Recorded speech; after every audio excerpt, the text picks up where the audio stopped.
To do. Buy a better to-do list. At least that's what Atlassian's plan is. The Hustle, Wednesday, January 11th, 2017. Brought to you by Ivy. Atlassian just bought a $425 million bulletin board. The company, which owns a slew of business productivity and communication apps, just shelled out 7.7% of its total market value to acquire Trello, a cloud-based project management app. Trello's software isn't exactly reinventing the wheel. It's essentially a bulletin board that allows teams to assign and segment project tasks into to-do, doing, and done, as explained by Jared in Silicon Valley. Actually, it's not even the most popular project management app on the market. It's fourth, according to Project Management Zone. But apparently it's not a particular popularity contest. Atlassian still feels it bought Trello on the low end of its trajectory, given Trello's impressive growth rate from 4.5 million to 19 million users in the past 2 years. So, although Atlassian's most successful software, Jira, does almost the same thing with a few more bells and whistles, Atlassian co-founder Mike Cannon-Brookes says Trello is more than meets the eye. So what are we not seeing? These days, we're way less willing to play around with software to make it work for us. We just expect it to work. Trello has seized this opportunity to differentiate themselves by building a simple, user-friendly platform in a software space dominated by highly technical solutions. This, in turn, has gained them surprising customer loyalty for a business-to-business company among technical and non-technical project teams alike. And Trello doesn't need to be a breakout star. It just needs to be a good supporting actor for Atlassian's other products and help it reach its goal of 100 million monthly active users. Trello's platform can easily integrate with the company's other apps to help them expand their user reach and hopefully corner the business collaboration software market, which is expected to double to over $28 billion in 2020. Social media. Trello with the assist. Did somebody say pizza? Zume Pizza is a one-year-old pizza chain startup that wants to make the world's most profitable pizza through robotics. That means automating the entire pizza-making process, outfitting delivery trucks with ovens programmed to finish baking the pie right before it reaches its destination, and, you guessed it, hiring very few humans. Sound like a dystopian future every tech blog in the world has you envisioning? Well, it's not. Check out the benefits. Zume uses the money it saves by employing fewer people to give the people it does employ better pay. Delivery drivers make $18 an hour compared to $8 an hour plus tips for places like Domino's. All workers receive fully subsidized health, vision, and dental coverage. Thanks to spending just 14% of their sales earnings on payroll, Domino's spends 30%, Zume can source ingredients from nearby organic farms even as it scales, which means more local farms will open and more people will be hired. So, maybe robots stealing our jobs isn't so bad after all? A lot of people think automation is going to destroy all of our jobs, lead to rampant unemployment, and turn us into those depressing, sad excuses for human beings in WALL-E. To be honest, it's hard to argue with them when we're constantly hearing about driverless cars, robot factories, and advancements in artificial intelligence. But in fact, the relationship between automation and jobs is a complicated one, and not necessarily as negative as we think. In fact, some believe that automation will create more jobs than it kills, and history suggests that it might be right. And history suggests they might be right. In the early 19th century, intellectuals like Karl Marx predicted that the automated power loom would bring widespread unemployment. The opposite happened. How? The power loom allowed weavers to produce more cloth, which brought the price of cloth down, which caused demand to skyrocket, which meant textile shops needed to hire more weavers to meet it. A similar thing happened when barcode scanners came out in the 1980s. Dramatic prediction. No more cashiers ever. Actual result, humans were still needed, and the number of cashiers grew by an average of 2% every year from 1980 to 2013. So basically, what we're trying to say is this. Let's stop worrying so much about our robot-filled future and the job mess it might cause, because chances are it'll work out just fine. Heck, thanks to companies like Zume, we're already seeing how robots can positively impact employees and potentially create new jobs around them.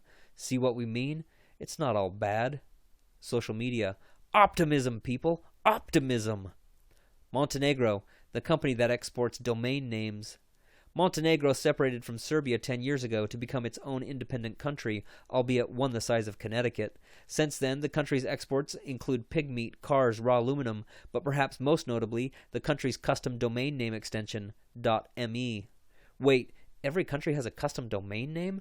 Yep, pretty much all of them. America has .us, Canada has .ca, the UK has, well, .uk, and Montenegro has .me. The government of Montenegro originally set up a 5-year agreement between domain registry services GoDaddy.com, Affilius Limited, and MeNet Limited, but has extended the contract through 2023 thanks to popular demand. It's a global phenomenon. .me domain registrations surpassed 1 million in 2016. The company's population is only about 600,000, thanks to a majority of foreign registrars led by the US and China.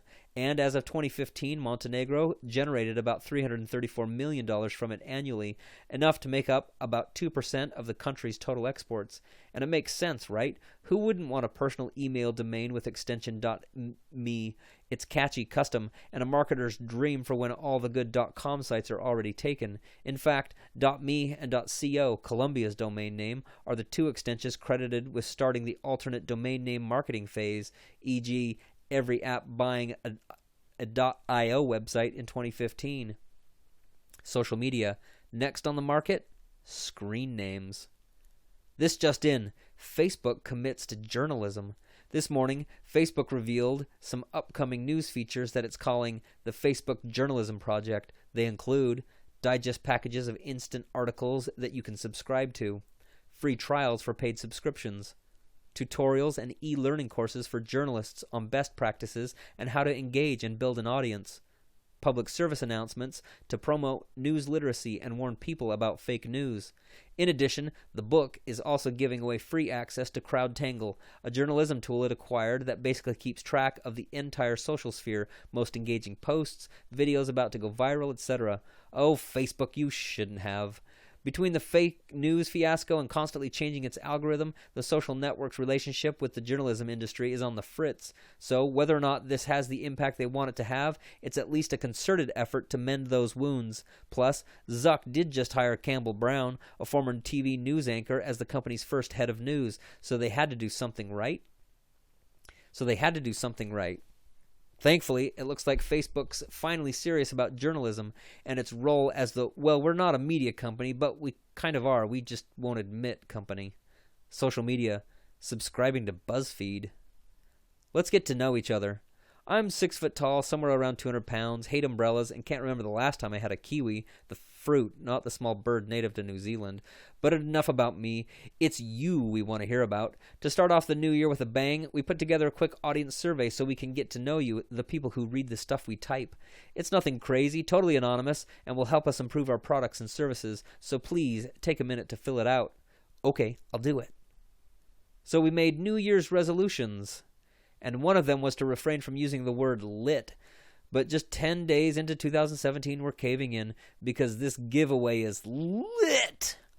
One lucky winner will receive $500 gift cards to Linger, leather goods and watches, Ministry of Supply, performance clothes for the workday, Peel, Minimist Essentials, and Smart Bedding. Beds, duh. You'll also get $500 worth of Hustle swag and conference tickets. That's $2,500 worth of goodness just by entering your email. The fine print. Gotta be at least 18 years old. This edition of The Hustle was brought to you by Ivy. Beat the second sophomore slump. Just like a jaded college kid, it's way too easy for working adults to get lazy about learning new things, meeting new people, and pushing themselves outside of the old comfort zone. But what if you could relive your freshman year? Well, minus the failed French exam, dropped biology lab, and that time you slept through your 8 a.m. class. We're talking about getting back the feeling that the world is your oyster because, well, it actually is. Ivy is the best parts of college without the dorm rooms. Just like a traditional top-tier university, Ivy's community gives people the opportunity to surround themselves with ambitious peers, have unique experiences, and learn from people who are experts in their fields. Their curriculum encourages its community of entrepreneurs, artists, and innovators to build lasting relationships, while giving them access to in-person lessons from its high-profile professors like Iron Chef Morimoto, Hollywood producer Brian Grazer, and Dollar Shave Club founder Mike Dubin. Plus, Ivy's giving readers of The Hustle extra event credits when they sign up for a membership here. No excuses, people. Time to kick off 2017 semester by expanding your horizons. The Hustle. Subscribe, jobs, advertise, ambassadors, events. Kendall, stuffed crust or bust, baker, writer. Lindsay Quinn, stopping the microwave before it beeps. John Havel, backseat editor. Oh, Howard Hertz, staff acupuncturist. You opted in by signing up, entering a giveaway, or through divine intervention. 1381 9th Avenue, San Francisco, California, 94122 in the United States. 415-506-7210. Never want to hear from us again? Break our hearts and unsubscribe.